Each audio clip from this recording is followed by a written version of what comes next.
to 130 years in prison, 2 consecutive 65-year sentences. We heard from families of both Abby and Libby. It was heartbreaking.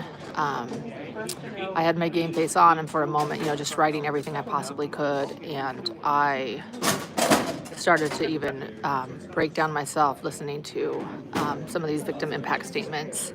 I'm going to show you guys, we are waiting for a press conference to go over the sentencing.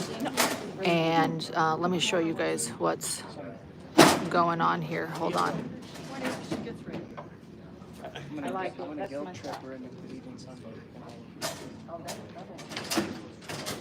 That's Anya and Kevin with the Murder Sheets podcast being interviewed for local news. Here are all the cameras. There's about to be a press conference. I think it'll start in about 20 minutes. So you have all this news setting up. Trying to show. So that's where I am. So what happened is the sentencing happened. Judge Gohl spoke. I'll go over everything, and then I'll share a lot here. But tonight. Or not tonight, but after this press conference, I'll head back to where I'm staying, my Airbnb, and share in detail. I took, as I always do throughout this entire trial, I took many notes. Here they are. And we'll go over some of them right now while we're waiting for this press conference. And then I'll just go live here with the press conference. I'll try to get as good a sound as I can. Unfortunately, though, I'll be on my phone and I won't have a mic. But Judge Gohl said before she sentenced him that this is one of the most hideous crimes she has ever presided over. Let me share a few things that happened. We heard from Abby's grandparents. It was heartbreaking. We heard from Libby's mother. We heard from Libby's first cousin. That was unexpected. We heard from Libby's grandparents, Mike and Becky Patty. And Richard Allen did not speak. The attorneys hardly said anything. There was a witness, Jerry Holman, Detective Jerry Holman was a witness, and they went over exactly why, and he went over exactly why he felt that Richard Allen was a concern, was a threat to the community, and how manipulative he is, and how he manipulates his family with religion. That was a big part of it. I'm gonna actually walk to the back. Just save my seat. I'm gonna go kind of talk about this in the back, so it's less noisy. So there's less background noise for everyone. And I'm gonna show you guys what's going on while I walk back there too. Let's see. So good. I'm just good. Almost interrupted that live. Oops. Almost did a major photo bomb. Okay. Hey, one second. I'm live right now. Sorry. Okay. Come over here. I'll show you this. Yep. So they're, of course, setting up, going live. Some things of interest. Well, the whole thing was interesting. Like I said, I'm going to bring you guys the very latest, all of the details that I took, all the notes I took later today. I'm actually also, we'll be live on Hidden True Crime later today, and I'll give you all the details. And then I think I'll be live on a couple of other channels too. I'll have the latest on that as well. So the gag order has been lifted. That was the last thing the judge said. The gag order has been lifted. Richard Allen walked in there. He was shackled. So only 19 people from the public got in. And at first, only 13 people from the public. And I was the first one in. The line was followed. And when I got in there, and I was on the second row, it was like one of the closest I've ever been. And Richard Allen's family had reserved seats, and nobody was there from Richard Allen's family at all. And then Libby and Abby had reserved seats, and they were filled to capacity. All of the victims' families. It was very full. In fact, some of them then wandered over to Richard Allen's family side for extra seats. And then Richard Allen walked in. He was shackled. His hands were shackled, and he had an orange jumpsuit on with a gray sweatshirt over it. He was being led, and he was holding a Bible. He was holding his Bible in front of him. And he sat down, and then Baldwin went over and put his arm around him, and Baldwin's arm remained around his clients throughout the entire sentencing, throughout all of the victim impact statements, and they were impactful. Again, we're going to go over them in detail, but a couple of things. It was Mike Patty, I believe, that said that he didn't ever see our forefathers. They had words for the defense. All of them spoke directly to Richard Allen, saying, you did the worst thing you could do. You took Abby and Libby from us. Every victim impact statement absolutely pointed the fingers of guilt at Richard Allen and said, you did this, you did this, you did this. Many people have wondered, you did this. And they had hurt, they had anger, they had pain. It was heartbreaking. And saying that Abby and Libby would never be able to go to prom or get married. That was a theme throughout every victim impact statement, that they would never get married or be the best mother ever, and that they took that from them. Libby's mother actually said, I'm ready to listen. Richard Allen, put me on your visitors list because I'll listen to you. People pointed out that although he has claimed that he wanted to apologize to the family, that he has never apologized to them, and that this was his opportunity, and he's choosing not to. Mike Patty said that our forefathers, they spoke harshly. The Pattys, both Becky and Mike, spoke harshly to the defense attorneys, saying, how dare you be so careless with crime scene photos, to humiliate Libby and Abby and let those be out forever on the internet, to be so careless with the photos that they will haunt generations to come, that Abby and Libby will be humiliated forever. And they also and then Mike Patty said, I never believe, our forefathers would have never believed in the suppression of facts, that you have twisted things with this third-party information. And they got very, very angry at the defense, and they thanked Judge Gull for her diligence in making sure that facts were out there, that she suppressed misinformation, that she followed through this case. And I will say, Judge Gull is a very calm voice in the courtroom. She is not feisty. She is very stoic. She is calm. She, at the end, talked about the mitigating factors and how,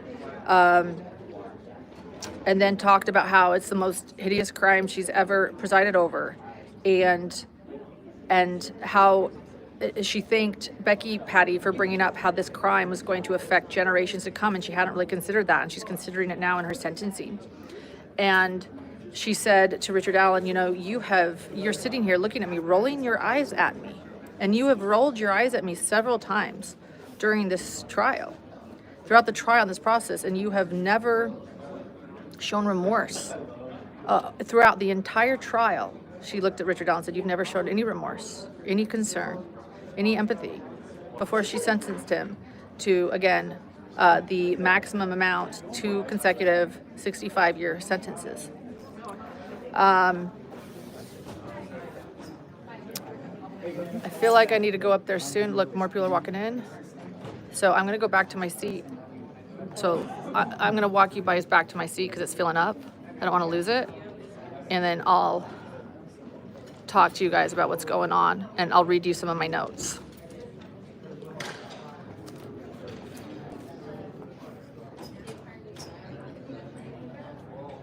He is not eligible for parole. They assigned him a public defender at the end for an appeals process. He wants to make an appeal. No Richard Allen family member ended up coming, so at the end, when I'm back in my seat, so at the end, right after Richard Allen walked into the courtroom, right after that, I thought they were going to start. I'm like, oh my gosh, they're not going to let anyone in. There's all these empty seats. But they did let 5 more public members into the courtroom, so making a total of 19 members of the public that were able to sit in there. And that was right before court started and Judge Gould walked in. Sorry about the background noise now, guys, but I just needed to sit back in my seat. And I'll turn it around here, like I said, once it starts. And we'll be here at this press conference. Again, gag order lifted. Let me read you a couple of things from the statements. Oh, well, this is what Judge Gould, I'll just read you what Judge Gould said at the sentencing here.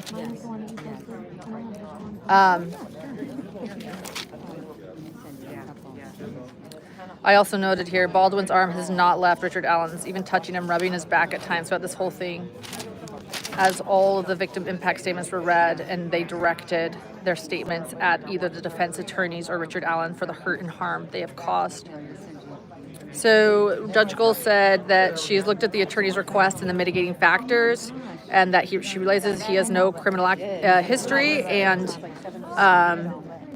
that his attorneys mentioned undue hardships for Richard Allen's wife, and that he was in Army National Guard, but she pretty much said this has nothing to do with anything.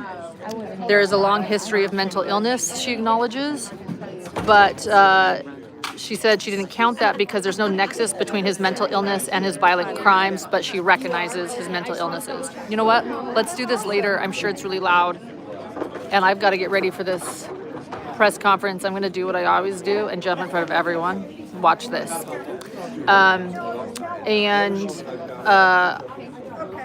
Then Judge Gould said, I presided over the most hideous cases, and this is right up there, the most hideous. What you've done is astounding. It has made an extraordinary impact. The minimum is 45, max 65. You rank at the top of an extraordinary impact to so many. Libby's grandmother talked about the generational impact. I had not considered that. I appreciate that she brought that up. You sit here and you roll your eyes at me, and you have rolled your eyes at me repeatedly during this trial. And then she said 65 years for count 3, 65 years for count 4 consecutively. They counted like 786 days served. One of the victim impact statements said you don't want to be, who was it? Hold on, I'm going to tell you this.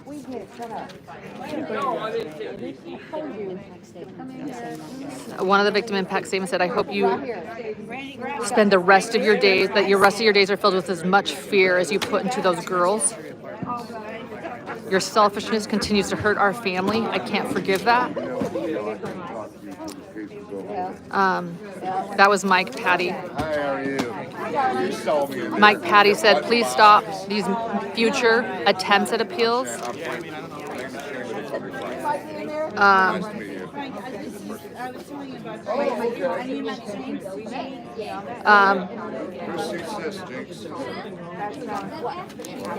Let's see.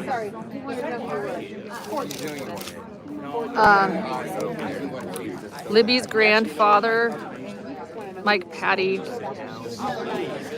says he spends the rest of it, he wishes he could have protected his family. Becky Patty stated that she lives every day with the burden of the choice that she made to let the girls go to the trail that day, and she takes responsibility for that choice and asks Richard Allen, will you ever make the choice to take responsibility? So this one was powerful. Hold on. Becky Patty said this.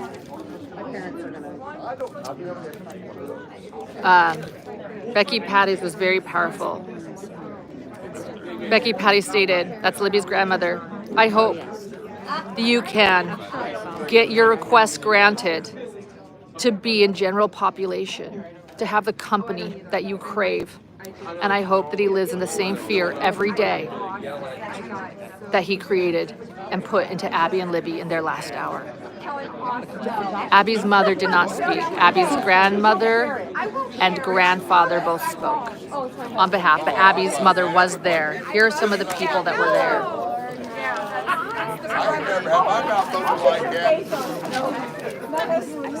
This is clearly getting busy behind me. I love it. I love it. Let's see. I was like, not today. Yeah, mine was great. He was the last one. I think that was they all did Josh. So, says one thing from Becky Patty. She said, she mentioned that Richard Allen viciously stole the choices of Abby and Libby to live that day, just as he went to continue living.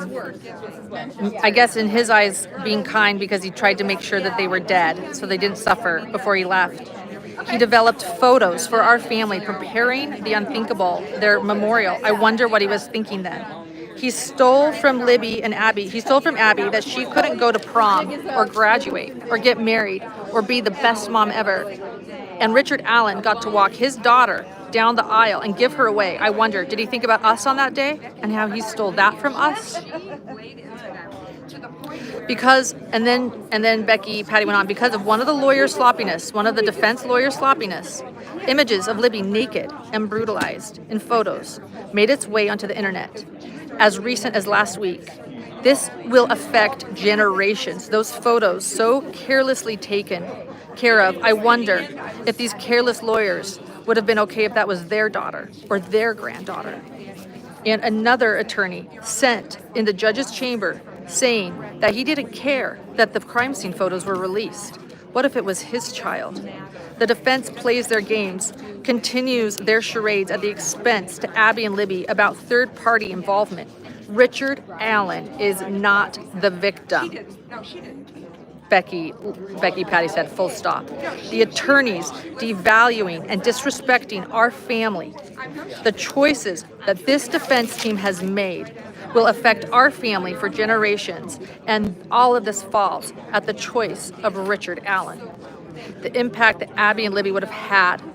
We can't pray them back. They are gone forever. Richard Allen, he chose to kill Libby and Abby, and I hope that he will be sentenced to the fullest extent, serving each and every day for days, and I hope that he can have his request granted to have the company he craves in general population, and that he lives in the same fear every day, the same fear he created in Abby and Libby. I shouldn't feel this, but I do. I ask God's forgiveness for these feelings. But Richard Allen caused them, and I hope he gives the girls back the dignity they deserve. And then she says, I live every day with the burden of the choice I made that day to let the girls go to the trial that day. I take responsibility for that choice. Will he ever make the choice to take responsibility?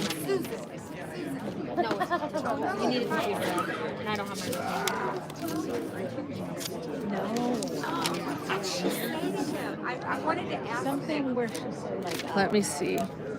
said that about me. I don't know. I didn't think that. I am live right now. But so just so it's okay. I'll probably be live until after the Yeah, definitely. Sorry, that's okay. I just said it. Beyond my You're all right. You're all right.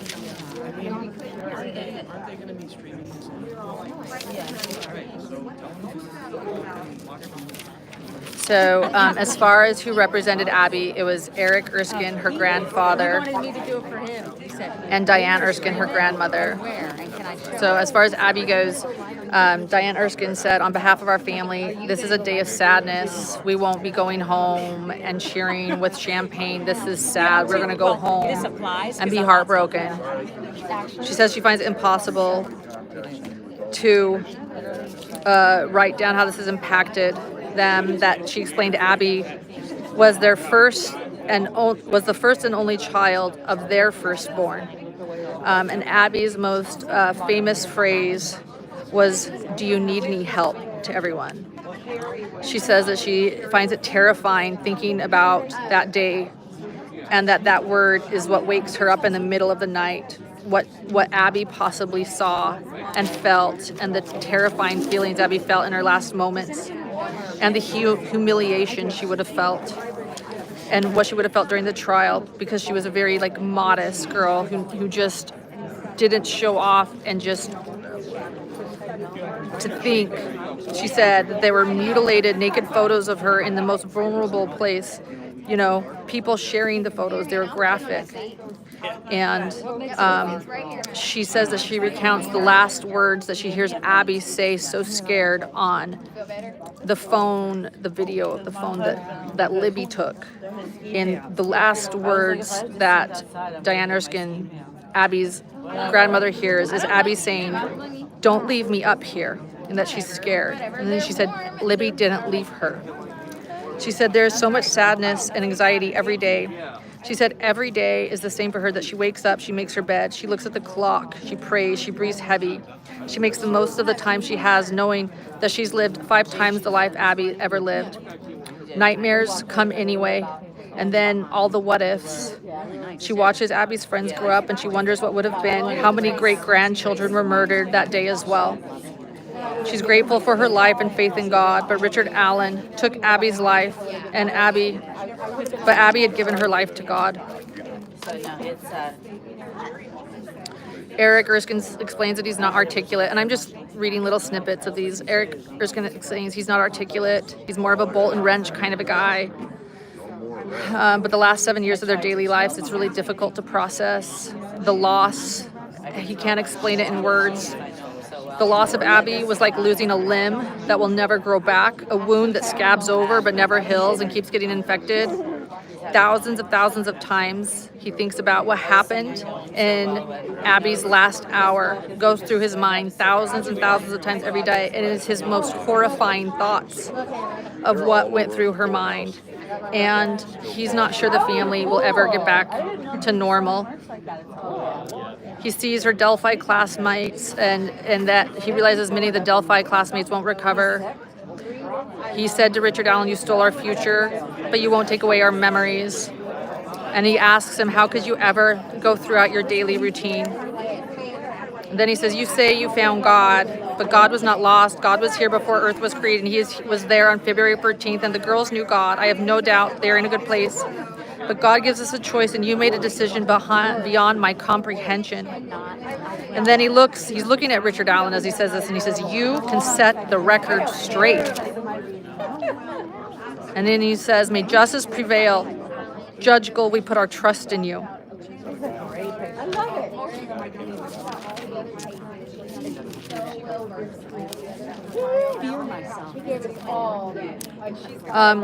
A few snippets from Mike Patty. Hope you guys can hear me. I know there's a lot of background noise. Libby's grandfather, thanks to the judge. Mike Patty began with thanking the judge for avoiding unnecessary noise and staying focused. There's no parole for our girls. Please, no parole for Richard Allen. Thank you for staying on task. For our family, he's so blessed to have them. He wishes he could have protected them. He's grateful his family's strong. He said to the defense, I understand. Let me see. Let me go down here. Does that help? I'm sitting on the floor. He says to the defense, I understand that your role, but I cannot connect how you handled this. I cannot imagine our forefathers supporting the suppression of facts into the public sphere. I'll be right back. He cannot fathom releasing crime scene photos and saying that you don't really care that they are out there. Richard Allen, he says, I will never understand. You killed my granddaughter 8 years ago and only thought of yourself. You could have taken responsibility at any time, but you haven't. Actions speak louder than words. Your selfishness continues to hurt our family. I cannot forgive that. What you have done has impacted so many lives. I hope the rest of your days are filled with as much fear as you put into those girls. Please stop all future attempts for appeals. Let these girls rest in peace. Nick Cleland said that the girls affected so many lives, and after his arrest, YouTubers called police names and called them corrupt. When crime scene photos were released, the family was re-victimized. Families continue to be re-victimized. The crime has affected the entire community. The community now locks their doors. They take defense classes. Things to consider because Richard Allen's actions have affected so many people. he explained that Richard Allen showed absolutely no remorse or regret during the trial. And then he said, one thing that continues on in my mind is Dr. Monica Wallace's statement about a confession that Richard Allen made about what he did that day. And Richard Allen stated, I bundled, according to Monica Wallace notes, I bundled up, I hid in wait, or excuse me, I laid in wait, that's important, I laid in wait. I followed the girls onto the bridge. I intended to rape the girls. I thought they were older than their biological age.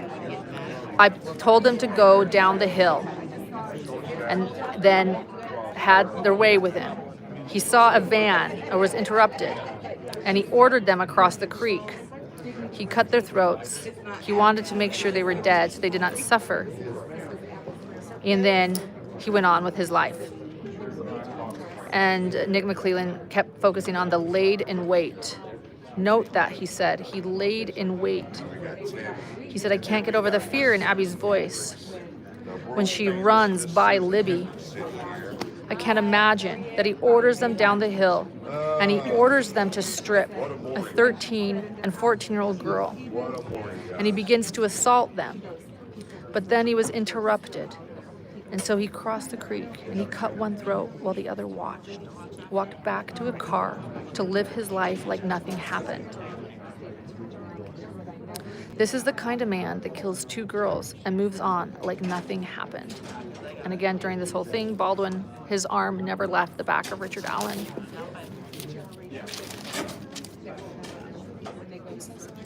Oh, go ahead. The press conference is about to begin. I'm gonna flip you guys around so you can kind of see everything going on, and I'm gonna sneak up and go live. Again, I'm sorry I don't have a microphone. This is my cell phone, but I'll get up there and I think that it'll be quiet and we should be able to hear because there won't be a lot of background noise. So I'm just gonna, what I'm gonna do, just so you guys know, I'm gonna go right up there. I hope, at least. That's my plan. And with mitigating circumstances like him not having a criminal history, mental health issues, family issues, and things of that nature she took into consideration. But the mental I'm gonna try to go up there. issues she would not take into I'm just gonna try to go sit in front. I'm going to squeeze right Yeah. Yep. Sorry. consideration. Yeah. I guess technically, I mean, who's gonna say? So he can serve 120 years. Yeah. Come up with me. This is the. Gotta do it for me. You guys, I gotta show something. It was very emotional. I couldn't even take no notes. Yeah, there was some young lady that told that. Look at those sweatshirts. Get fat. And Mike Patty. A lot of support here.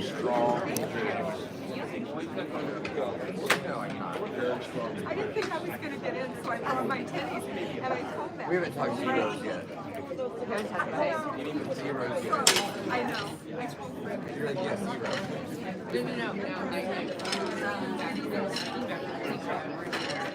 Yes, justice was served today, guys. Man, I gotta get in here somewhere so I can get my questions in. You sitting right here too? Hey, let's do it together. We're both live. So. here Hey we go. guys, it's Lauren Hey. from Hidden True Crime. Hey. Here, we'll do this. Here we go. How are you feeling, Frank? Satisfied. Honestly satisfied. Okay. Justice was served today. I agree. Totally agree. Yeah. What are you? What about you? It was sad in there. I cried. It was heartbreaking. They were powerful victim impact statements. I thought it was really interesting when Judge Bull said that Richard Allen had been rolling his eyes at her for a while because we can't see his face during the trial. Right. We can see that he kind of doesn't react a lot, but I didn't know that until Shake today. his head like, no, Yeah. that's not what happened. Da, da, da, Yeah, da. I thought it was really interesting how the Patty statements brought up the defense attorneys. I've never really seen that before. Me either. So that was interesting. I felt like a lot of the victims were able to have a voice that was unique because there's been a gag order on them so long, and so I felt like there was just even more emotion in these victim impact statements because they've been gagged. They haven't been able to speak. They haven't been able to say what they wanted to say, and they were able to say it today. Exactly. Like when Nick said that talked about the podcasters. He said there were some good podcasters out there, and he was directly talking about like me, you, Sleep Intuition, Kristen Behind the Crime Door, and a few others. Yeah. And I'm really appreciate that he actually noticed that we were doing the right thing for this case. Good. I didn't know that. Okay, good. Glad. I'm glad. Yeah, you've been great. And there have Well, been you so too. many. There have been so many YouTubers that have worked really hard for justice for Abby and Libby. And I know that oftentimes YouTubers are bunched into creating a negative impact on this case. But I want to thank you, for being a voice for victims. Anytime. If it wasn't for this case, I'm going to stick with it. I've already started another case, and I'm getting ready to start another case after that. I'm going to have 2 cases going on at one time. So I really enjoy doing this, Good. Good. What about you? Yeah, we're continuing on a hidden true crime. We're covering multiple cases, and we'll continue anywhere we feel like we have something to say or could be a voice Are you still for working something. with Brian Colberger? We are doing that, yes, and numerous other cases. Shanna Gardner case, Corey Richens case, Rex Heuerman case, Luigi Mangione case. Well, it's just I'm by myself when it comes to my channel, so Right. I'm going to be covering the George Silver case. And what is your channels? Because my people are listening here. My channel is True Crime Talk with Frank Meister, There you go. and we're going to cover the Amber Crumb case too. Okay. Well, best of luck. You too, man. Thank you. Have a good day. Thank you.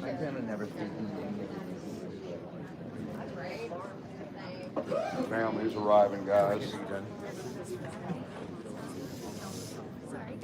I mean, I don't know why. Doug Carter's here. This is the family. Oh, I'm so sorry. It's I Please. got to talk Please. to Doug Carter afterwards. I'm gonna follow He you. is a real Yeah, let's just do it. genuine Let's just go gentleman, now. Guys. Really nice guy. I was coming. I mean, up this is what I've always done. So I let's was do coming up there, and then you're in Frankfurt. So I was like, oh, you're never. We're gonna scoop past you. We're gonna scoop past you really quickly. Sorry. Jerry Holman. Just come here. Okay, and Max does have his ID. Just sit right here.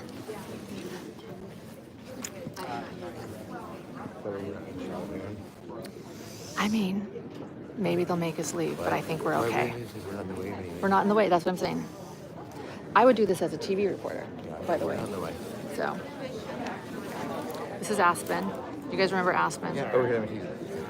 Hey, what's up, everyone? This is my first press conference. I've never been to any Oh, really? press conference ever. I'm not sure if anyone let you know, but tentatively we're looking at 11:30. Whoa. Okay, thank you very much. It's Jeremy So that, first. and that's okay. So 11:30 is a half hour away. So that's what we're looking at. But he said tentatively, which means 11:30, right? Yeah, in law enforcement speak. Unless you're me, and then it means 12:15, maybe 1. Yeah. Well, let me ask you. Can I talk to you about your involvement in this and what you felt in there? Absolutely, of course. Is that okay? Yeah. When I'm going live, I try to give people privacy, but if you're willing, I just had a good conversation with Frank. Tell me about your history in this case. Well, and then why you were there and what you felt. Well, I mean, my history from the case, I mean, it started... Actually, I'm going to do this. So hold on. Okay, there you go. My history in the case started in 2017 through mainstream media. I started following the case. I didn't start following it on social media until 2021 after the Anthony Shop's information came out. Okay. And it was mainly because I couldn't find information on mainstream media anymore. So someone suggested going onto YouTube and typing in Delphi, and that's what I did. And I didn't realize that there was a true crime community on YouTube. I believe, I guess. And I slowly started following a few channels. I became active in chats as a community, just a member, and got invited on to a few channels to give my opinion. I formed some close relationships within the case, unintentionally, but with family, people involved in the case. Through caring. Yeah, and so my goal really has always been nothing more than to provide a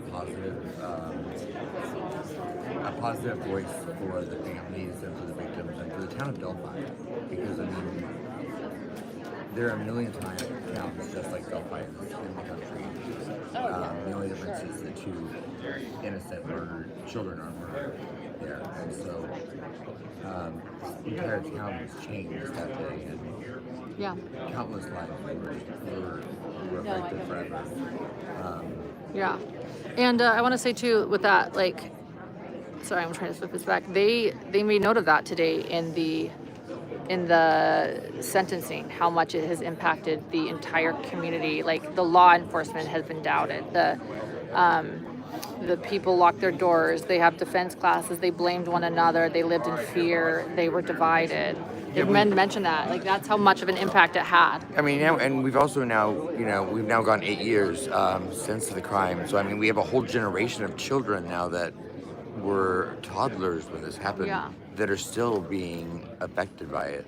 Whose parents are still probably cautious to let them go out Right. and play, in a way that didn't happen before. Right. I mean, so in a way, the town lost its innocence that day. Yeah. And there are no winners in this situation. So I mean, for anyone to celebrate this, I think is a mistake. I mean, I'm glad that there are some answers and peace for this family. Hopefully, so they can begin to start the next chapter of their healing journey. But What was some? Oh, go ahead. But I don't think there's winners here. No, there are no winners. I don't think it's cause for celebration. No, and Abby's grandmother said as much. What was part of the sentencing that impacted you? Hold on. Yeah, what was part of the sentencing that impacted you today? What did you know? I wasn't surprised that she dropped 2 of the charges, and I wasn't surprised by the sentence at all. I was slightly surprised at his nonchalant, from what I could see anyway. I felt like his nonchalant type behavior towards the verdict. Right, that was telling. I agree. And when Gull made the statement about him repeatedly rolling his eyes during the trial, that was a very impactful moment, I thought. Because we couldn't see his face during the trial. We couldn't. Oh yeah. Sorry, officer. We couldn't. Sorry, everyone.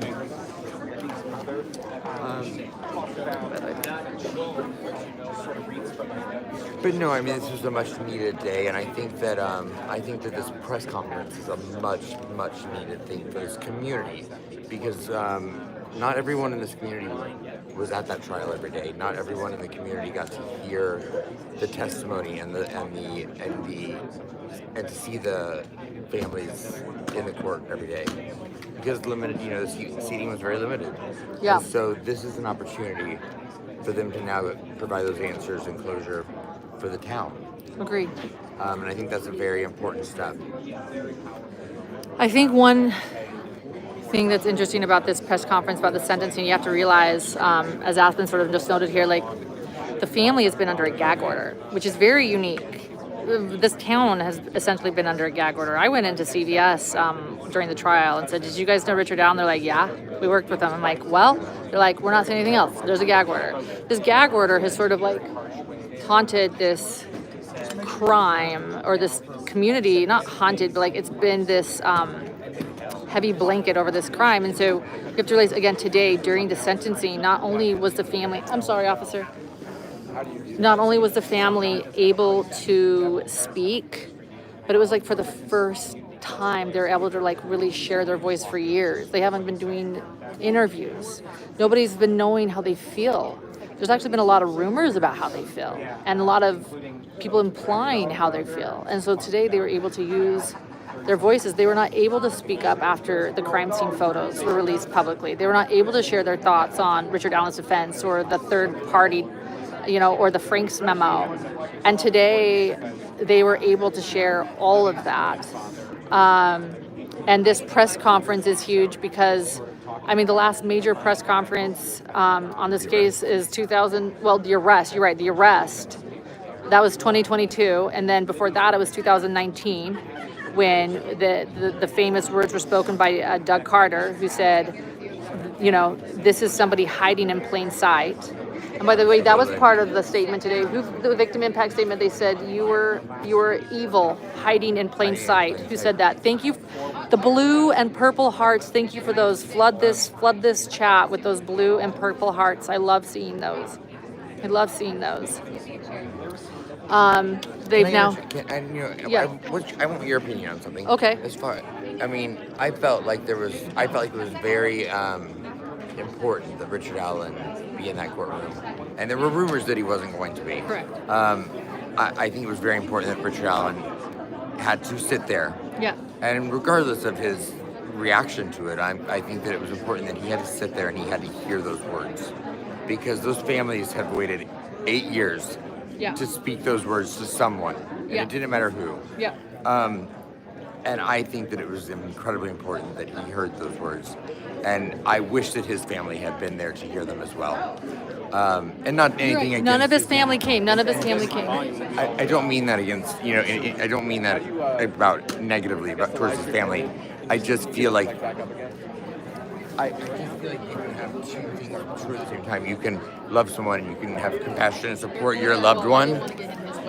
I feel like you can support and love someone, but still have compassion for something that happened to these children and the effect it's had on numerous lives.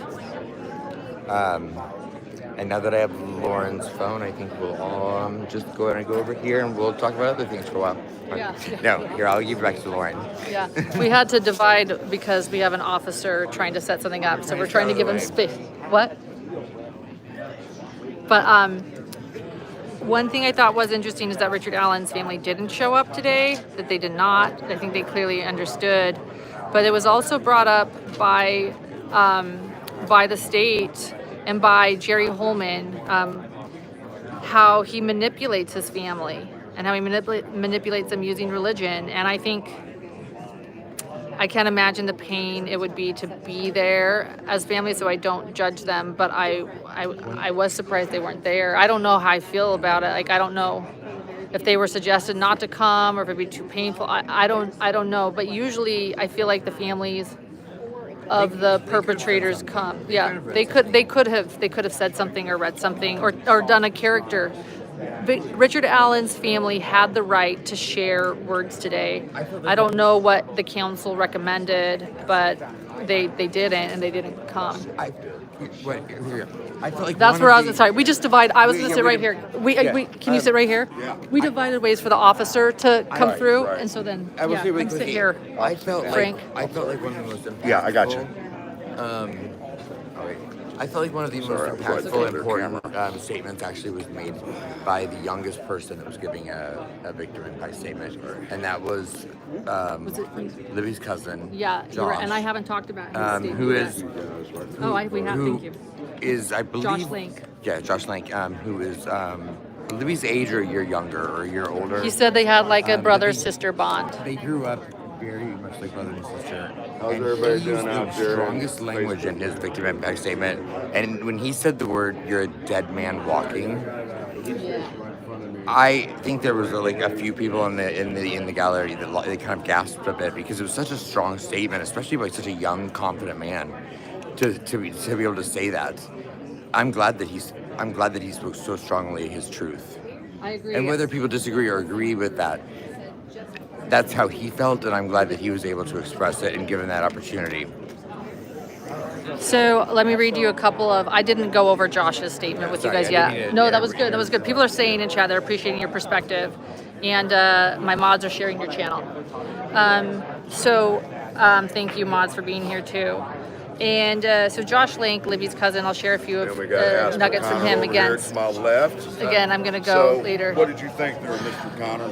So he said, I'm bending over so you guys don't have as much background noise. We have interviews going on behind me. What did you think of Judge Gold in front So he said, thank you, Your Honor. He thanked the prosecutors and law enforcement. So again, this is Josh Link, Libby's first cousin, who said they had like a brother-sister in bond. They did everything together. He thanked the community. He said, our town might be little, but it is strong. I might have to go grab a And he chair. said they had a brother-sister bond, Kelsey, Libby, my brother and I. Libby was one of a kind. I will remember Libby by memories and not by how Richard Allen left her. We will never be able to unsee those photos and all of the things that we had seen. 23 hours a day, no communication, isolation from the world until you die. That's what he said he hoped for Richard Allen. And he said, God doesn't have a place for sick, twisted individuals like you. The devil has a place, and I hope prison can get him there. Individuals can get him there faster. That was just a bit. There's more from Josh. Checking with somebody watching the stream. Yeah, my wife. Very smart. There you go. For people just joining this chat, we've been here for a while now. Oh, look at that. We've been here for over 45 minutes together waiting for this press conference that's about to begin, but Richard Allen has been sentenced. Thank you for the blue and purple hearts. Thank you. It's amazing to see. So Richard Allen has been sentenced to 130 years, 2 consecutive 65-year sentences in prison. I'm going to show you what else. Some stuff has been set up. Let me just show you what's going on. That probably comes from the fact that there is a very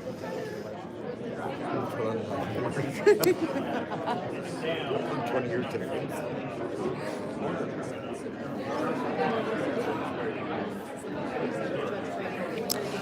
So the reason why we're still here again waiting for this press conference, I just want to begin again like how important this press conference is.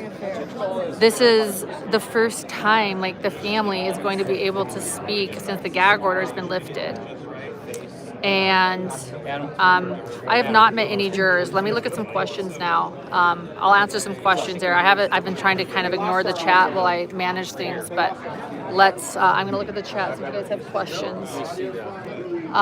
But again, I just want to share why this is such an important press conference. Are we good? Okay. It was like the last thing Judge Gill said. The gag order has now been lifted.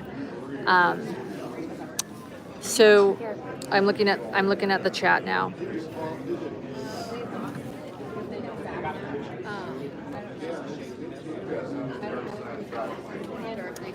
Thank you to our moderators. I'm going to set this over here, and then I'm going to have to sit.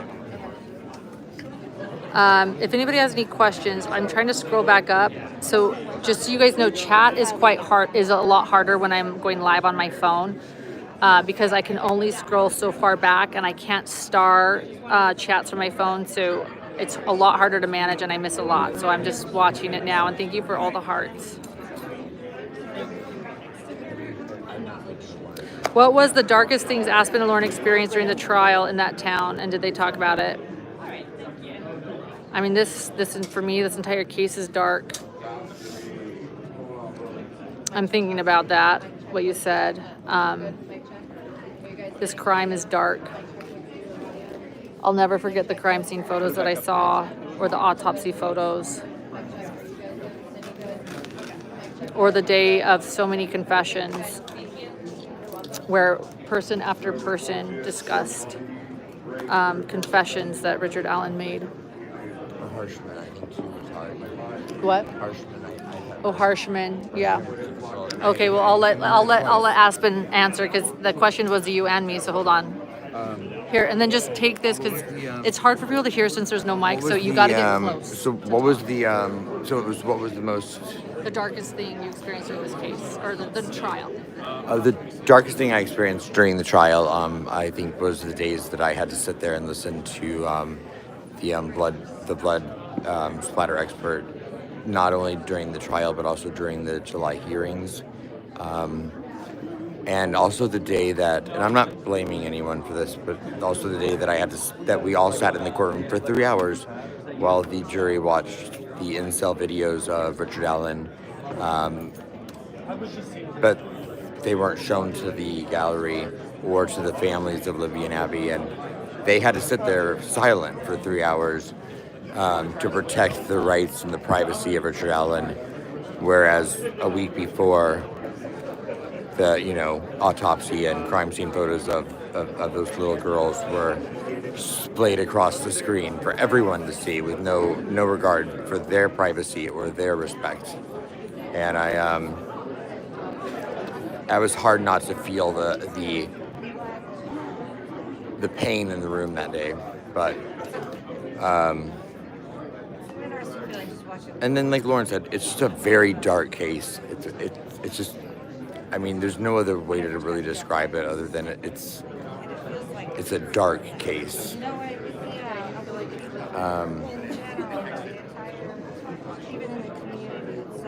I just, and you know, and if you look at the social media aspect of this case as well, it's just as dark because I mean, there's so much vitriol and so much division that it almost feels political in a way sometimes, in my opinion. I don't know how Lauren feels about that, but I feel like it becomes so divisive that if you don't agree with someone 100%, then you're against, you know, that you're, you know, wrong and you're a horrible person, and it becomes very personal, and it's not the way I abide by my life. So I feel like I'm rambling now, so I'm gonna give you back to Lauren. But thank you guys so much, and I think she'll be bringing you the press conference very soon. Replaced by college interns, things like that. Yes, I know it. And all of it. Yeah. I might wait. Oh, yeah, right. Because I'm not like. Right. Yeah, we'll talk about that in a second. I'm with Holly from the Comet, and she said something interesting, and I was like, hey, would you talk about this? What she's saying, that she's felt that when you arrived at the town, Holly, you felt, like when you arrived at the town, what did you feel, and then what are you feeling now? Well, it's the entire environment in the community was a sense of, it was mournful. It was during the trial, and you could sense just in the feeling of everybody around me that people are relaxed. No one may know for sure if they've gotten any real answers at the end of the day on all of this, but it seems to me that there's a feeling of a relaxed feeling that people have. It was Something's tense. been lifted. Yeah, It was tense. the tension's gone. The tension's gone. The tension's gone. Yeah, something's like been lifted. Like think of just like a Huge tension. yeah, a blanket, a heaviness that is being lifted. Yeah, like they can move on. Yeah, well put. Yeah. Okay. Good. Okay. She said well put. So I hope that I got that right. You've been following this. Did you go to every day of trial, or did you? No, I haven't called it. We have a reporter. You have a reporter. Okay. Yeah. Luckily, because I wouldn't Yeah. have been able Well, to you keep up you with guys it. reported well on it. Thank Yeah. you. You're welcome.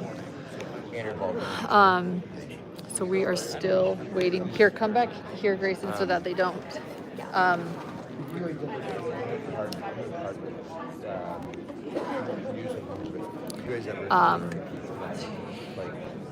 Here we are. I'm gonna flip you guys around so you can kind of see what's going on. I do think we're getting closer, and we're just gonna stay live together. So I'm gonna read chat while we sit here and wait.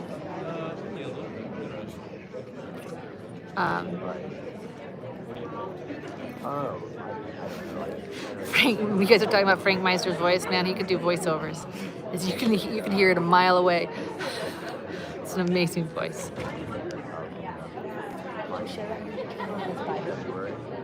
Yeah, I did share that, but Richard Allen came with his Bible in hand. Marge says, I don't believe for a moment this could happen without the YouTube community that kept Abby and Libby in the spotlight and added their perspective. Thank you, Marge, for that.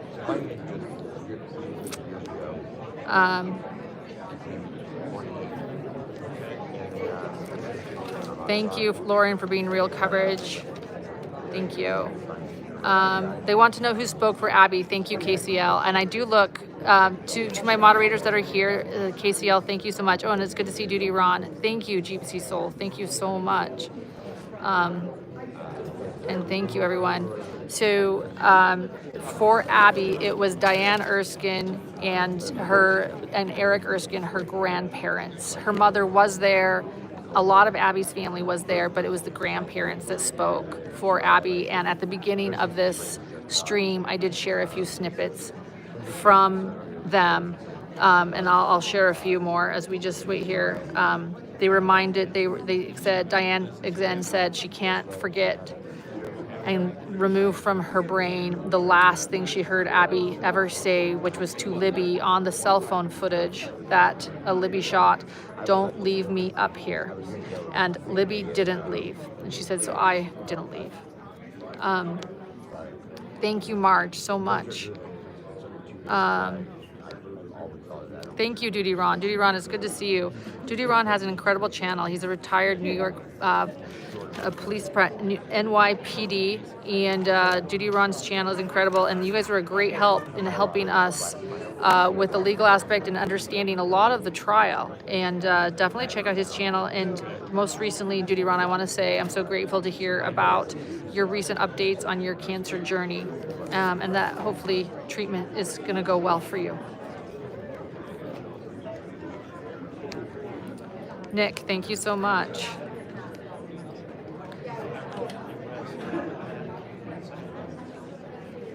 Okay, so because this this chat is hard for me on the phone. Oh, Ivana, thank you. Someone asked if any jurors were there for the sentencing. I thought it was a good question. It was a great question. Thank you for bringing that to my attention, Ivana. I'm not meaning to only answer super chats, guys, but I was just going to explain again. It's very hard for me to see the chat, so I'm looking for the wrench from moderators. Thank you, Ivana. So we did not know of any jurors that attended the sentencing. If they were there, they were incognito. We did not know that they were there. I knew all 19 people that got in public. I have their list, so I know all the public attendees, and I knew the majority of all family. And yeah, that was an interesting moment. And so I do not know, did anybody have, nobody saw any jurors there, right? I did not. Yeah, no jurors. So I'm putting that like piece of doubt in there, like maybe there was a single one in there that I didn't know in the back. They could have been in the back. So for some reason, people like just thought they were all going to be there. And they weren't. No. Yeah. Yeah, I also shared this one earlier, but for those that are new to this stream, I'll just repeat a couple of the profound things. So Carrie Timmons, that's Libby's mother. One thing I said that she said was this moment where she said, "Please, Richard Allen, put me on your visitors list. I'll listen." But this is what she also said, and she also said how proud she was of Libby. Oh, hold on.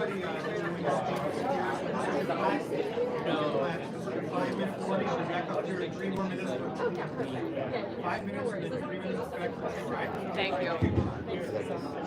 5-minute warning. So she said she was proud of Libby for capturing that cell phone footage. So Carrie explains, this is Libby's mother, that she struggled writing and she was not sure how to explain, but it has changed all their lives forever. Libby was her go-to for advice, and she always knew what to say. And she doesn't know how to process. She's not capable of it. But it's been 2,867 days of absolute hell for Libby and Abby's families and friends. And the next week that she should be celebrating a birthday that she shares with Libby, and that Libby would be 22 years old. But instead she's left without memories. And she can't put into words. But it shouldn't. And when she sees other parents with their children, she shouldn't be jealous, but she is. She's left a massive hole in her soul. She struggles daily with guilt, anxiety, CPTSD, and depression. Her daughter's robbed of a big sister.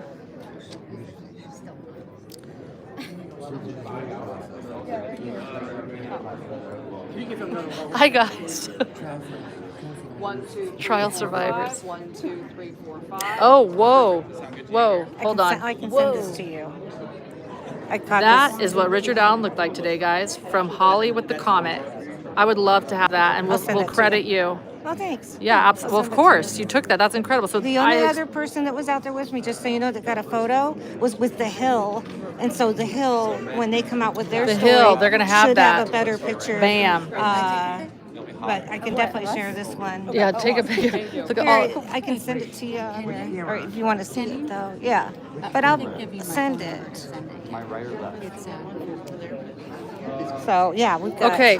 Yeah. Will you send that to hiddentruecrime@gmail.com or to my phone number? But we don't want to say that while I'm live. Yeah, but while you're live, we'll wait. Right. I'm not going to tell you guys all my. Okay. Yeah, send it to Susan, and then. Okay. Wow. So to those of you that also, we'll get back to Carrie's statement and a few things that Libby's mother said too. But just so you guys know, that is what Richard Allen looked like. He was in an orange jumpsuit with a gray sweatshirt. He was shackled at his hands. He was walked in carrying a Bible, like in front of him, because his hands were shackled, right? And then the Bible was like in front of him, like he was carrying it, and you could see it was like a holy Bible. Like, I'll be honest, like. it looked like a display. Like if he had just been carrying it hidden or 2 minutes.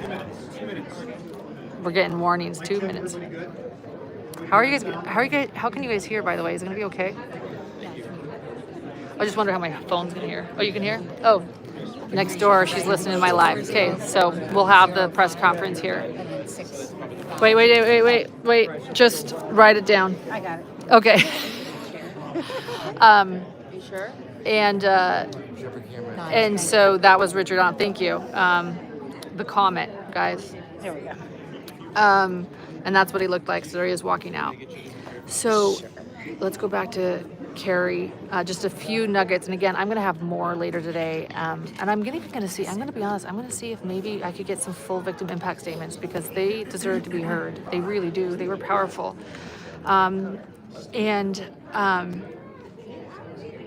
What? Come out?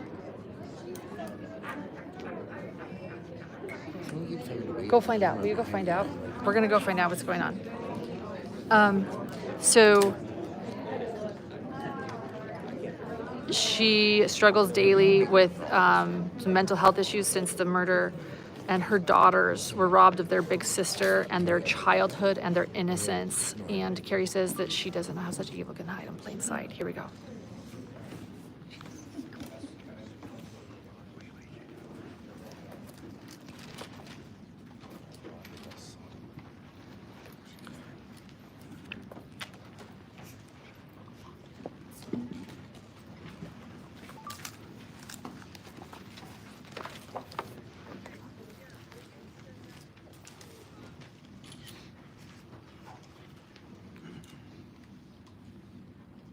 Good morning.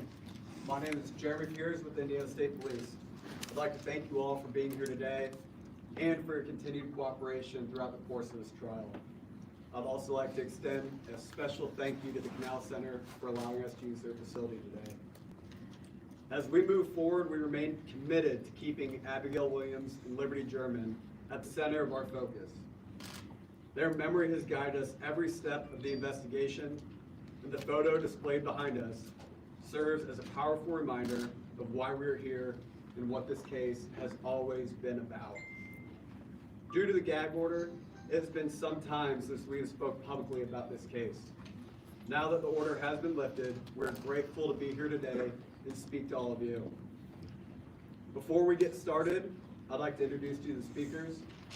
Mike Patty from the families, Carroll County Sheriff Tony Liggett, Indiana State Police Superintendent Doug Carter, and Carroll County Prosecutor Nick McClelland. At the conclusion of their remarks, Prosecutor McClelland will take a limited number of questions, and he has requested that all questions be directed to him. On behalf of those standing behind me here today, and all those who have dedicated countless hours into this investigation, we thank you all for your continued support. I'd like to introduce to you our first speaker, Mike Patty. Libby's grandpa. I don't have a nice speech all prepared. It was kind of a last minute thing here, but I really wanted to take the time to send out my appreciation that justice has been served for the girls. I want to thank the jurors. I hope they get a chance to see this, that they took time out of their lives and remained open-minded and objective, was able to look at the information and deliver a verdict. For that, I will always be grateful. The community. This community has embraced our families from day one and continues to lift us up and support us. And again, for that, I'll always be grateful. I want to thank them. The investigative team and the prosecution, thank you for staying steadfast and continuing to work towards this. It's been almost 8 years coming. If I live to make it 80, it'll almost be 10% of my life been spent working on this. And to the judge, I want to thank her as well for her steadfast, staying on course, staying on track, and helping us get through this. Thank you very much. Tony.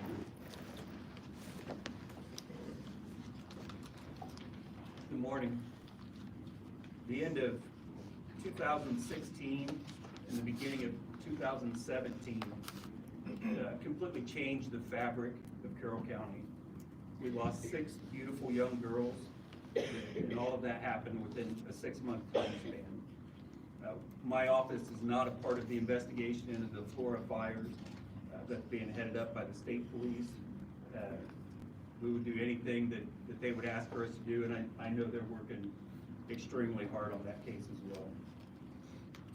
Carroll County is a tight-knit community of about 20,000 people. It used to be a place where people didn't lock their doors. I believe that the verdict and the sentencing will help ease some of that sense of security for the people of Carroll County. The people who live here are very resilient. I think you can see that just in the families, the Germans, the Patties, the Williams. Carroll County is an amazing place to live, to work, to raise your family. I want to thank all of the people of Carroll County and the families for their patience during this investigation. I keep hearing the word closure. People are coming up to me saying, I bet that you're glad that there's finally closure. There will never be any closure in this case. The Germans and the Williams family lost their daughters, their granddaughters, their siblings. Justice, a form of justice was served, but it does not bring Abby or Libby back. These families will live every day without 2 of the most important people in their lives. They're missing milestones because of a low-life coward decided to take their innocent lives.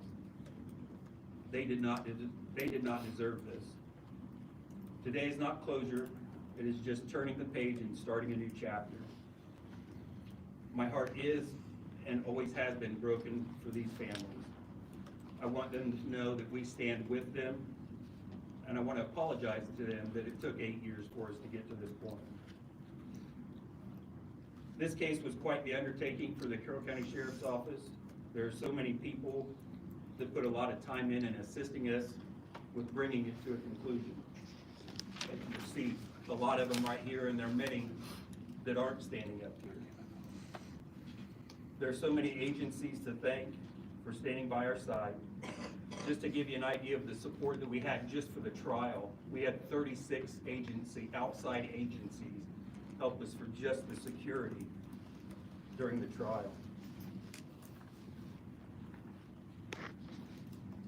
On the afternoon of February 14th, at least that many came to help us investigate this case. Everyone from detectives down to dispatchers to help investigate or just to answer phones.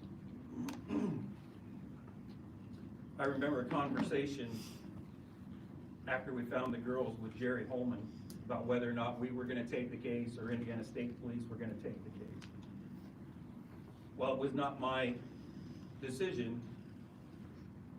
It was not my decision, but I knew we didn't have the resources needed to do this on our own.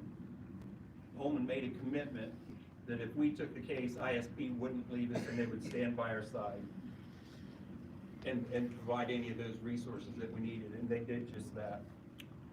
Tobe Leslie was the sheriff at the time, and he asked ISP to stand with us.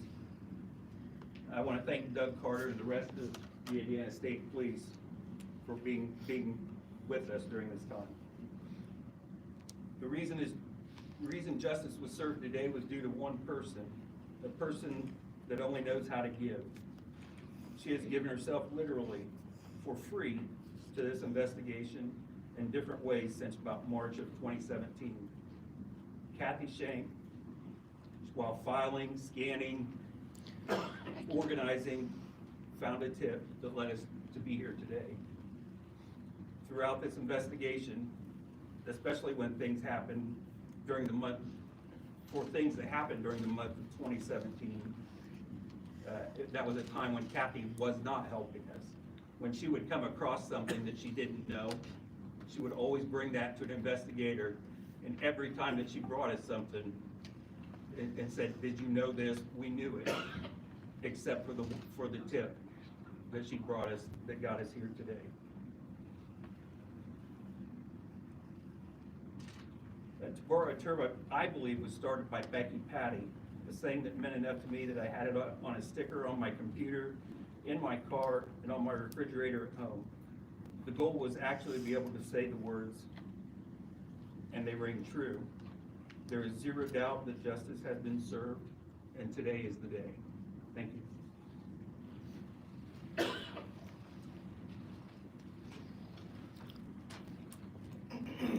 had prepared remarks today, but I decided walking in here that I wasn't going to read it. John Perrine reminded me that 2,866 days ago, this entire thing began. I didn't know what I would think, and I didn't realize that today we were going to be walking into the same room where many of you were, I believe, again from memory, April of 2019, in that time frame. And over the course of these last many years now, several of us, me included, have been mocked and ostracized for our emotion, for our inability to answer questions that you might ask, and the thought that we're something other than human beings.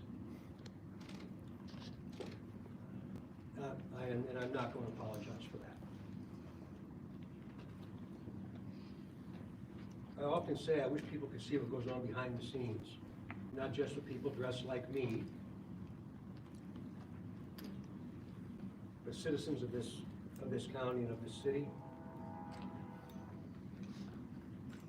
Amazing, amazing acts of unbelievable courage and self-service and self-sacrifice.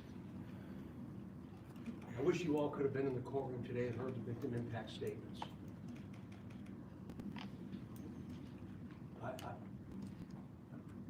I'll always remember them. And I hope you'll get the transcripts and read what was said and try and understand the context of those words, even though you weren't in the courtroom. Over the course of these last many years, there have been many investigative strategies. Any notion of a cover-up, any notion of us deciding the outcome of this, any notion of any connection to anything else is not correct. It's not correct. I've never been a detective in my entire lifetime, but I get to represent some of the best on the planet Earth. And I listened to them intently. And when they made strategy decisions associated with what the next steps will be, my job was to support them, and I stand by those decisions, every single one of them.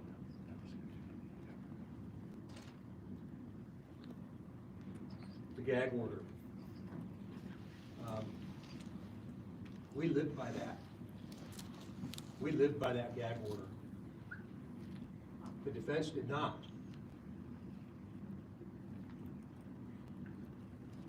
And it cost a human life. Anybody that shares those photographs of those two little girls should be held accountable. Whether they're in the public sphere, whether they're emailed to you, whether you found them in a place you didn't want them to see. I hope that if you ever see them, you'll picture your own children as Abby and Libby. I'll never forgive that. I will never, ever forgive that. We lived by the gag order. Documents were released from the defense that drove a public narrative that many of you talked about. And damn it, I wish I could have responded. But I was not going to violate what Judge Gall said. So they were able to get these documents out there and create a public narrative that you and many others, many of you, and many others believed around the globe. Baldwin and Rosier are responsible for that, not this team.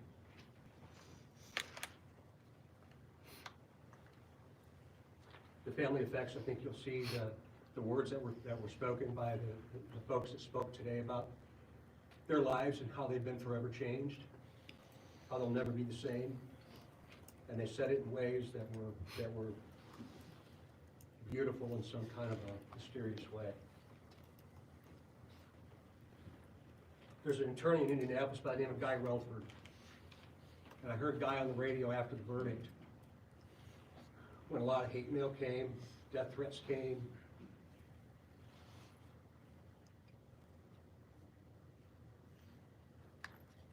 And I heard Guy Relford say that day on the radio, and I called him 15 minutes after he said it.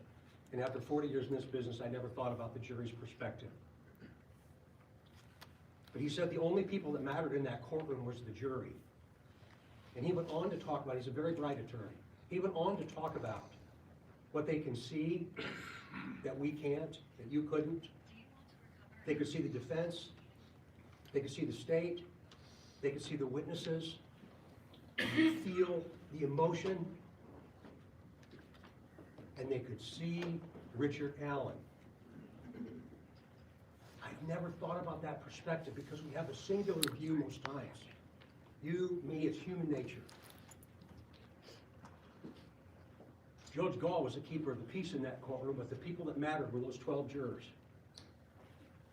And we have a system of justice that allows them to decide the fate of a human being. That's what our founders had established. And that's what they did. I hope you all understand that what you say and how you report matters more than you can ever possibly comprehend.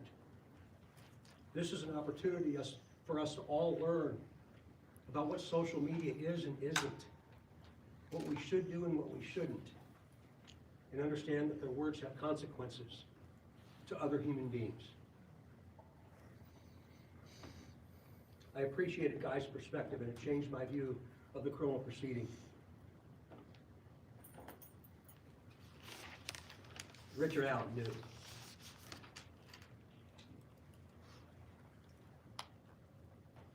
We live in a country where people can hate.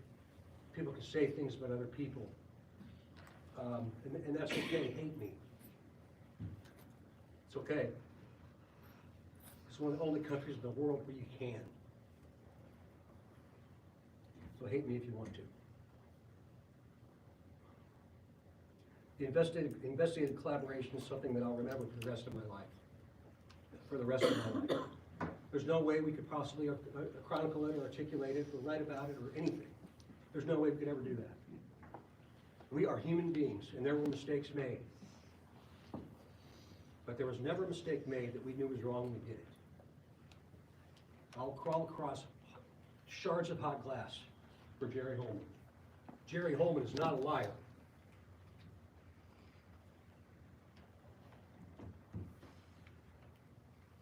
Jerry Holman gave the last 8 years of his life to something much greater than himself.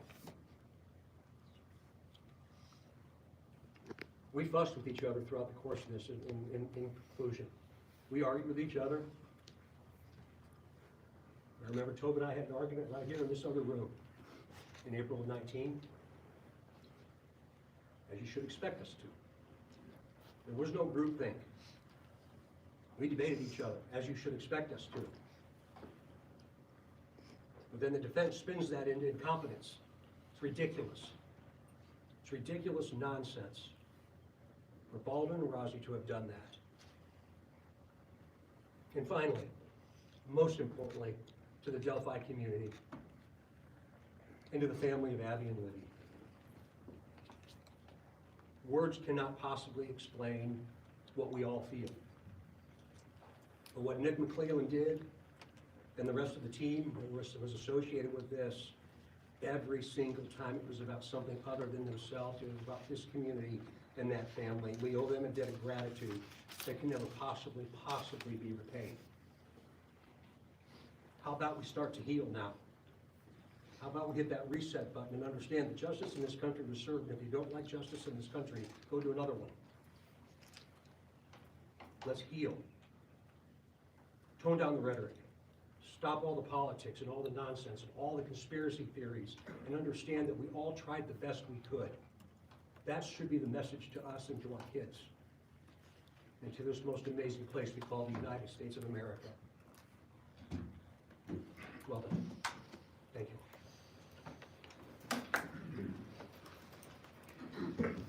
Good morning. Nick McClellan, We all just prosecutor. have a little bit of a sigh of relief that this thing is over finally. The convictions come in, we've got the verdict, we got the sentence, 130 years in the Department of Corrections. And while I don't think ever this verdict or this conviction will ever bring peace to the family, I hope that they can take this sigh of relief with me to say that this part of the trial is over. That we got the conviction, that we got the sentence that brings justice for Abby and Libby. A few of the things I am going to say are going to echo what Sheriff Late said, what Superintendent Carter said, and what Mike Patty said. But I'd be remiss if I didn't thank some people along the way. Law enforcement, Carroll County Sheriff's Department, Indiana State Police, Department of Natural Resources, all the agencies that assisted with this investigation and the prosecution of the defendant, I want to thank. They were attacked by members on the internet for their integrity. They were called corrupt. They were called evil. And they were called liars. And they weathered that storm with professionalism and did what they could to be a shield for the families. Spent countless hours chasing down leaks of crime scene photos, countless hours attempting to scrub the internet of those crime scene photos, and countless hours trying to protect the family as best as they could. And so to them, ISP, Carroll County Sheriff's Department, DNR, the other agencies that assisted, thank you. We would not be here today if it were not for your efforts and your countless hours that you sacrificed away from your family and your friends to give us the evidence that we needed to get the conviction. I want to thank my team, Stacy Diener, James Luttrell. There is no way I could have tried this case without them. We spent countless hours working on this case, away from our families, away from our friends, and no one will understand the heart and the effort they poured into this. So thank you. I want to thank Kathy Shank. She kept us well fed. She was the grandmother of our office, if you will. She made sure that whatever we needed, she took care of, and she never complained. And without her, we would not be here. Without her countless hours of going over filings, of scanning in documents, of looking at reports, and having the wherewithal to bring this to the attention of Sheriff Leggett. To say, hey, I haven't seen this before. Has anybody followed up with this person? Without her, we would not be here. Without her, we would not have an arrest, a conviction, and a sentence. She was the key part to this investigation. The needle in the haystack, if you will, that brought this investigation to a close to where we could make an arrest. Kathy Shank, I thank you. And finally, the family. Thank you. The Williams, the That was Yermans, the Kathy Patties. Shank that we just showed you. Thank all you guys. The support you gave me throughout this. Those times when I said you had to abide by the gag order, that you wanted to respond to the things that were being put out there, the allegations against you, against your family members, that you respected me to the point where you were willing to agree to abide by that gag order for the betterment of the case. The fact that you supported me throughout it, and I know there may be times you doubted, but you endured. And without your help, we wouldn't have got the conviction. And without your victim impact statements and the graceful words that you gave to the court about how this has influenced your lives, we wouldn't have got the sentence that we got. 130 years, maximum sentence on each count. And so I thank you. Finally, I'd be remiss if I didn't thank Abby and Libby themselves. Libby for recording the defendant as he walked across the bridge, having the wherewithal to pull out her phone and record that individual, having the wherewithal to know that something wasn't right. Arguably the biggest piece of evidence that we had, that recording of their killer. And then to Abby for hiding the phone from the killer so they couldn't take it with him. hiding the phone so that law enforcement could find it and get that piece of evidence that Libby had collected. Without the efforts from those two little girls, we wouldn't be here today. So Abby and Libby, thank you. I want to say we're very happy with the jury's verdict. We're elated with the judge's ruling, or not the judge's ruling, the judge's sentence. The sentence is appropriate. As Judge Gall stated in court, the aggravators outweighed the mitigators, and the heinous nature of this crime deserve a fully executed sentence. I'll end with this. I want to thank the media for keeping this case in the forefront, for keeping the tips coming in for us to investigate. But I will leave you this word of caution. Please, as Superintendent Carter said, the crime scene photos are still out there, and more may be out there in the future. Please, if you receive those, delete those. Don't forward those on. Don't re-victimize the family and the other family members. You can write whatever story you want and report however you want. You do not need those crime scene photos to do so. All it does is re-victimize the families and hurt the reputation of Abby and Libby. So please, if you get those, do not forward those on. If you get any other crime scene photos or autopsy photos or anything, don't forward those on. As Superintendent Carter said, imagine if they were your kids, your grandkids. You can write a story without having those pieces as part of the narrative. So please, do not forward those on.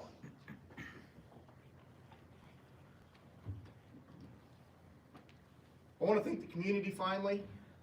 Everybody in the community locally has supported my office, supported law enforcement. The show of support from them has been just unforgettable. I appreciate everything everyone's done. I appreciate the prayers. I appreciate the handshakes, the support, everything that everybody's done throughout this course of the 8-year investigation. When this investigation started, I was actually a defense attorney. I ran for the prosecutor's office in January 1st of 2018, and I knew coming into that office that this case was one that I would have to investigate. And I made it one of my goals not only to investigate it, but to get an arrest, have the trial, and get a conviction. And all the support I had throughout that time, I appreciate it. And so, as Trooper Pierce said, I'm going to answer a few questions. The gag order is lifted. You're more than welcome to talk to anybody up here individually afterwards if they want to talk to you. But I will take a few questions here and now. Nick, what did you do to help the family navigate the emotions of the swirling narratives outside of the gag order and also the hate and vitriol put onto this case? It's not easy. It's hard to put yourself in their shoes because I've never had a child die. And so it was very difficult. It took a lot of phone calls, text messages, meetings. A lot of it was, hey, try not to read that stuff that you see on the internet, which is easier said than done. But a lot of it was just moral support and leaning on each other to say, we can't violate the gag order. Let's keep our eye on the ball. We need to get the trial, and we want to try to get the conviction, and then we can talk. And so it was just a lot of words of encouragement between each other, moral support, text message, phone calls, those kind of things. Mr. McGregor, what happened with Ms. Auger at the end of the hearing? What was that fight about? It wasn't a fight. She was just commenting about some things that were said at sentencing, and I'm just going to keep those things to myself. She got up in your face, though. That's not a fight.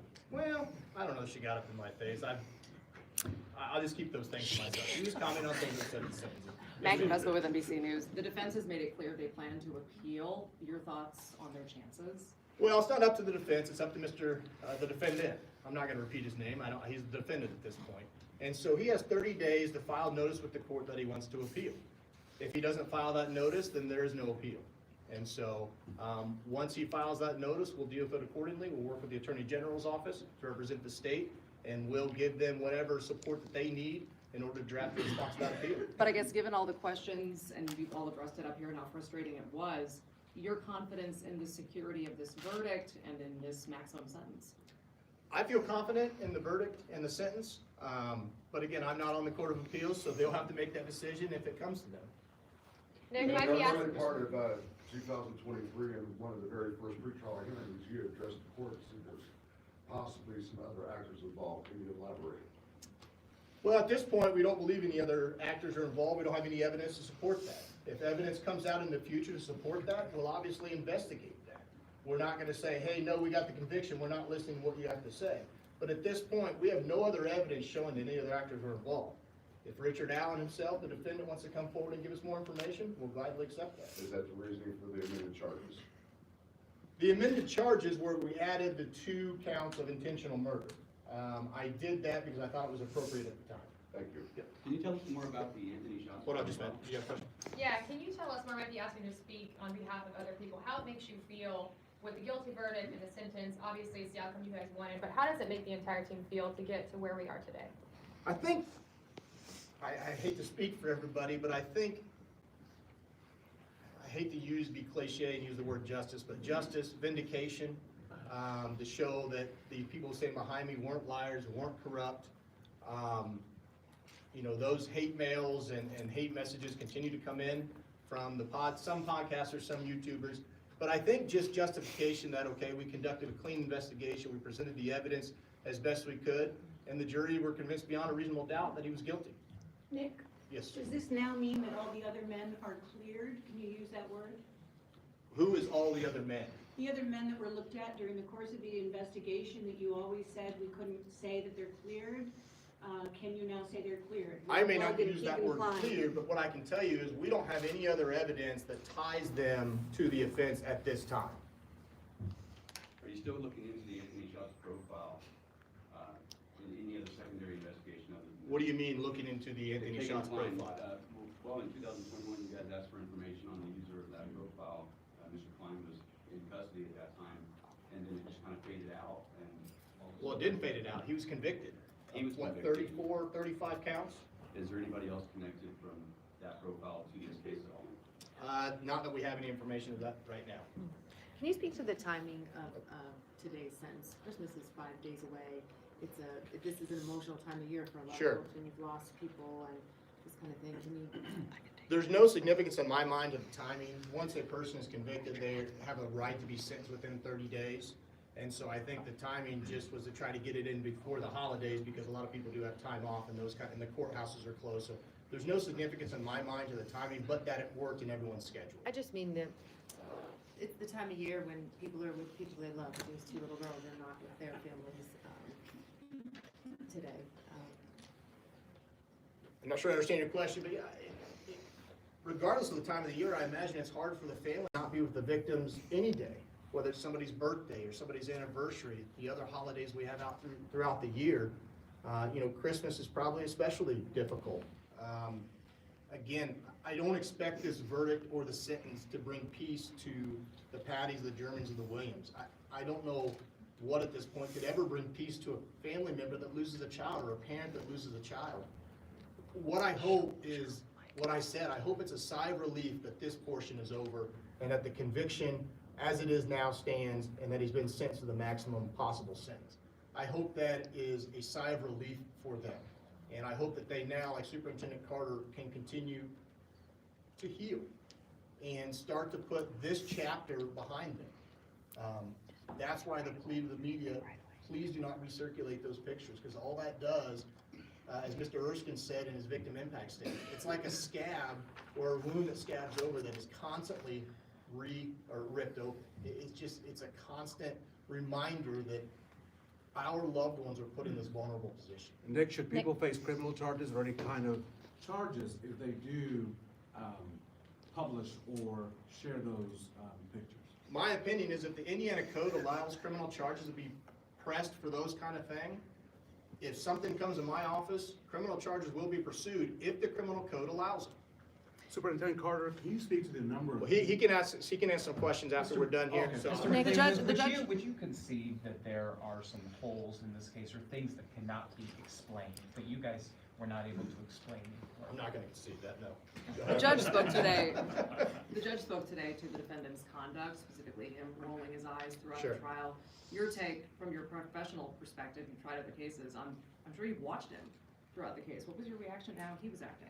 It's hard for me to see him because the way we were seated, especially during the trial, we were kind of all crammed. We call it the well. We're kind of all crammed in there, so it's kind of hard for me to focus on him, and the way I try cases is I'm focused on what I'm doing, and I try not to get sucked into the reactions of other people. I like to watch what the jury's reactions to certain things are. And so a lot of the stuff that she commented on, I didn't see from him. What I did notice from him is what I said in my sentencing recommendation, just the lack of remorse and the lack of regret, the lack of emotion, I guess, when the images of the victims are put up on the screen. You know, as a father, when I see those things, and you've probably seen me up here and other places, I get a little emotional about it, and it's hard not to. And so the lack of those things kind of struck me. I didn't see him roll in the eyes of the judge, of course, but obviously never a good thing to do. So those are my comments on that. And if I can follow up, what do you think? What piece of evidence, really quick? Sorry. What piece of evidence, like from his demeanor or to any parts of your case, what piece of evidence do you think did it for the jury and then to also elicit this maximum sentence? What do you think got us here today? Oh gosh, I don't know what did it for the jury. I think it was a culmination of everything that we had. I think once you start stacking that evidence against him, and as it stacks up, it's hard to say that the defendant isn't bridge guy. And if you can accept that he's bridge guy, you can accept that he's the killer. And that to me is the bottom line. And so. If you have a message for Richard Allen, you could talk to him face to face right now after all this has been said and done. What would you say to him? I think I would just echo what the superintendent said and what Sheriff Liggett said, and some of the things that were said by the victims' families at court. If he truly wants to apologize to the families and admit to what he's done, now's the time to do that. So. Can you say today? Can you say today that Carroll County is safer than it was 8 years ago? And I if believe so.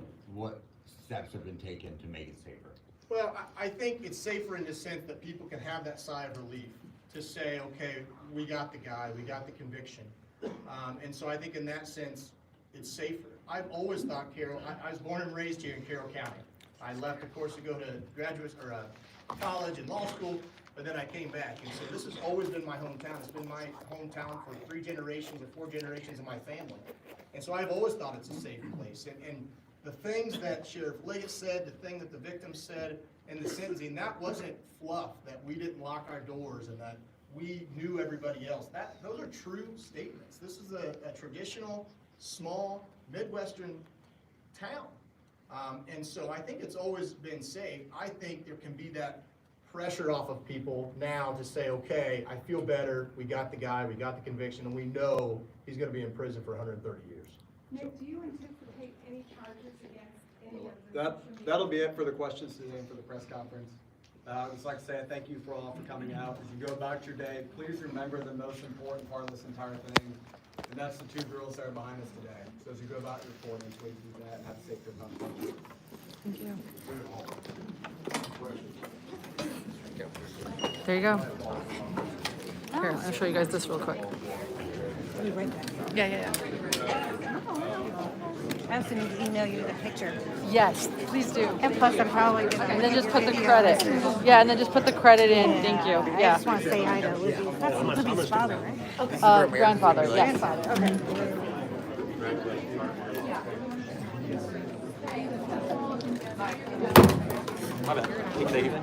What? Yeah, I will.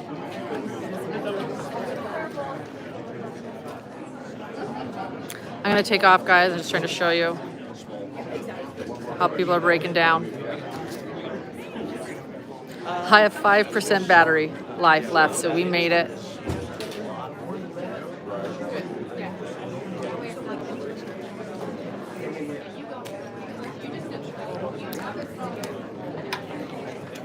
Good.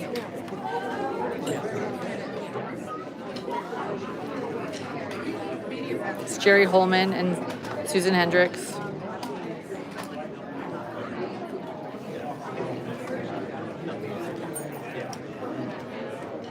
People are coming around here. Oh, this is Kathy Shank.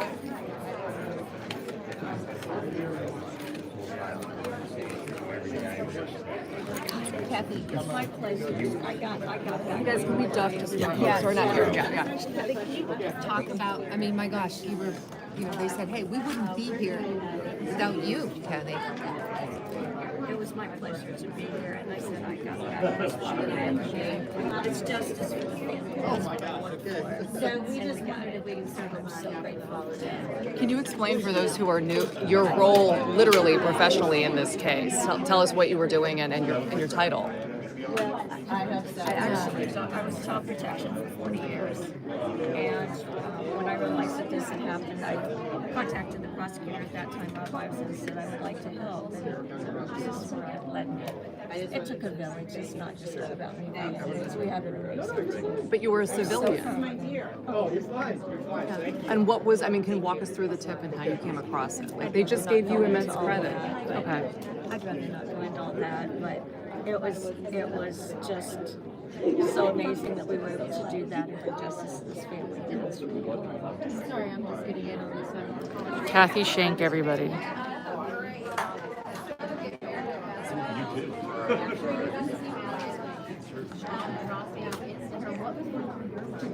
When you realize, oh, this is something that could potentially make a break in this case. I realized that this was a person who we had not discussed. And when I read the conversation and subsequently today, because I had been an investigator for the 40 years prior, I took it to Tony Liggett and I said, I think this is something we need to look at. You knew when you saw it. Well, I suspected. Did you have a gut? Was it, you know how they talk about that gut thing that happens in your gut when you know something that you just know? Was it kind of that I moment? basically said 2 and 2 equals 4, and that's what I led to. What went through your head and heart when you saw that tip?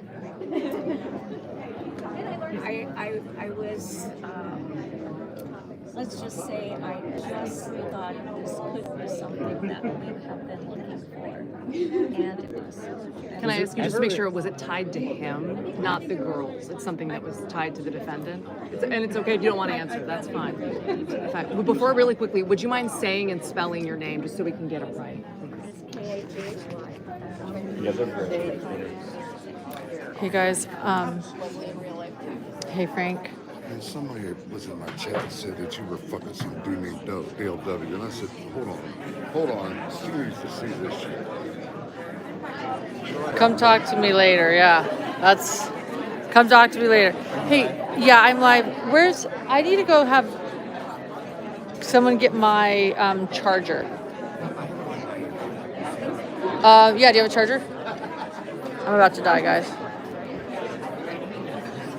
Hold on. We're gonna keep going. There's a lot going on. Hey, you want to go do that? Do what? That thing? What thing? That video. Oh, yeah, in a little bit. Hold on one second.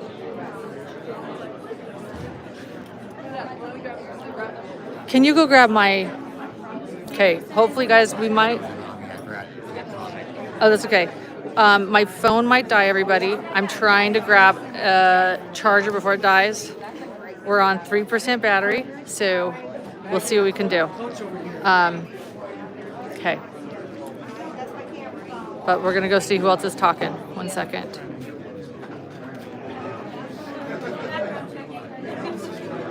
We'll just show you guys action.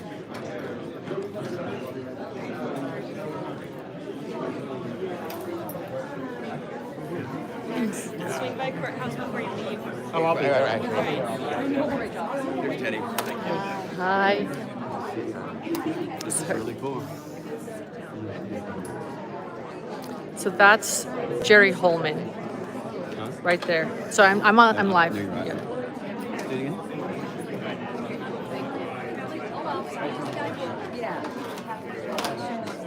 I'm just waiting for my charger before I get any more interviews because I don't know if we're gonna die here.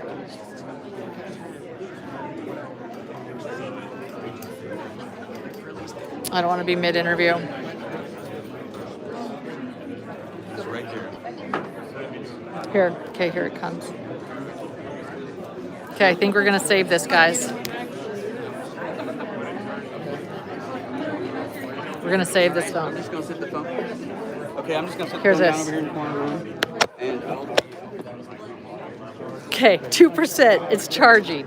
We're charging. Okay, let's go see if we can't talk to some people. Hold on. hey, see ya. Good to see you.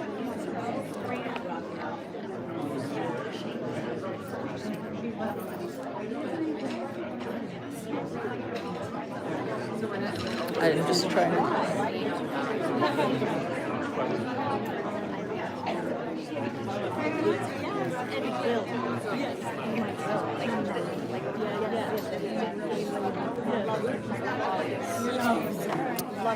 We're back to 4% battery, guys. Okay, so people are shutting down, but I have some people I want to talk to. So we're hanging out because that's what you do. You never know what you're gonna get. I'd love to talk to someone else. Oh, we've got Libby's mother and daughter right here. So this is, Libby's mother and Libby's sister right there.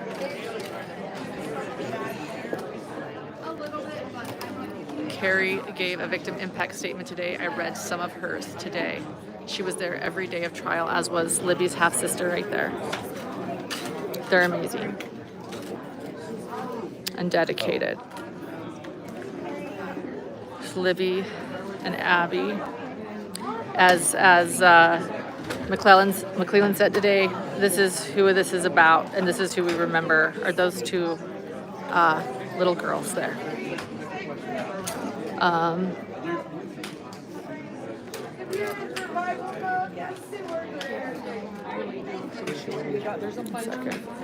Hey, hello. Thanks for all you did. You're amazing.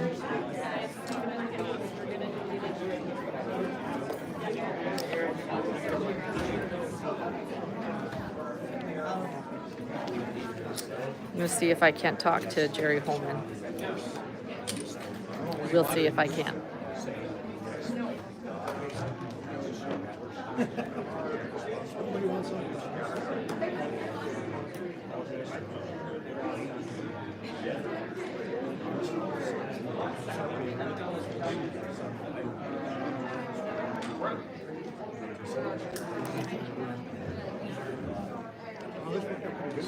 Someone's just asking if Greeno was here. There he is. There he is. Like I said, people are leaving, but I'm not there yet. You guys, so that was Kathy Shank. She is really the hero behind this all. That was really neat to get her interview. She was the one that found this. She filed. She was a civilian. She found a tip. That tip led to Richard Allen. She is truly the hero in all of this story. And I'm so glad we were able to hear from her. And she's so humble, and it's clear she doesn't want the attention. She was there every day in court. It was incredible.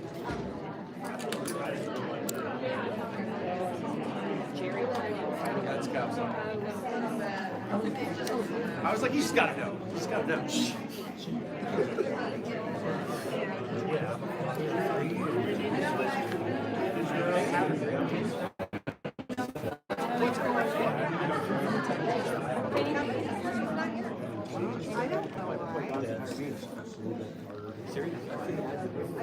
Get pretty emotional, but I think being in the Marine Corps for 8 years, and being on state police now almost 24 years, I've become a little bit desensitized to those things.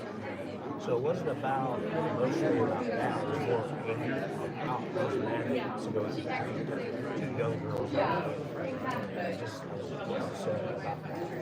So the anger was outweighing the other emotion. But you know, we set all that aside and focused on the facts and the evidence and worked our tails off to get where we're at today. And that was all for Adam. I lied, one last question. A lot of we talk about the vitriol that kind of exploded out of this case, and a lot of that has been directed at you. Do you have any response to those people who are saying things like that? The vitriol, where's the anger? No, you know, obviously we're used to being scrutinized by the public, and defense attorneys use strategies that we may not agree with. But I just know the people that are involved in this, and we're very passionate about our jobs, and nobody's going to put our opportunity in jeopardy to be corrupt or intentionally destroy evidence or withhold evidence. It's not going to happen. Steve Mullen's the most honest guy I've ever met. Tony Leggett's solid. Nick McClellan, I worked with him a little bit before this, but since this case, there's just no way that they're going to do that. So I think what I tell people that call me those names is, you don't know me, and people that know me know that I'm not a liar. Maybe a lot of things, but I'm not a liar. I'm not correct. So say what you want about me. The only thing I would say to add to that is leave the families out of it. Not only the victims' families, but the prosecutors' families, law enforcement's families. We have broad shoulders and thick skin. If they want to pick on us, that's fine. But leave the families out of it. Good job with your questions earlier. Hey, Vito. Okay, I'm hearing requests for people, guys. Let's get Nick. And Stinson. And Rutgers and Stinson.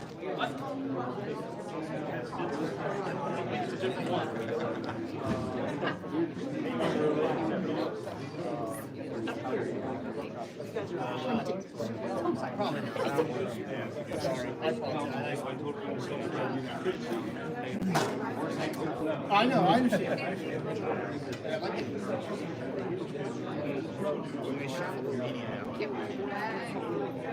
Can you get a hold of Heather? Stacy involved. We can go back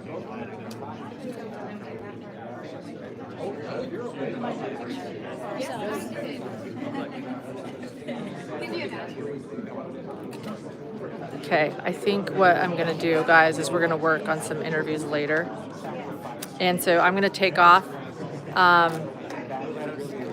You guys are requesting later interviews. That's what I think I want to do too. We'll let everything kind of simmer.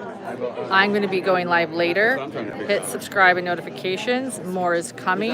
I also am going to be on Web Sleuths later tonight, like around 10:30 Eastern time. But anyway, I'll be live with you guys later. I'll go through all of my notes, and I'm going to work to collect a few more things. I'm hoping, well, I won't tell you, but I'm hoping to get a bit more information before our live today, going over through all the details of the sentencing. For those that follow me on the trial, I'm going to do what I always do. This is considered the lunch live, an extra long one, but we're going to go through detail, everything, a recap of the entire sentencing today. So plan on me later. I don't know when that's going to be because I just have to see if I can get some of this information I'm hoping to get. Thank you guys for sticking with me today. As I always say, I say that a lot, but I mean it. I mean it from the bottom of my heart. Just because I'm just doing my best, and I know this is a cell phone footage, and I'm here, and I'm just taking you guys along with me. Thanks for your patience. I'll be bringing you more very, very soon. And honestly, if I get another interview here, maybe I'll be right back. Thanks, guys. See ya.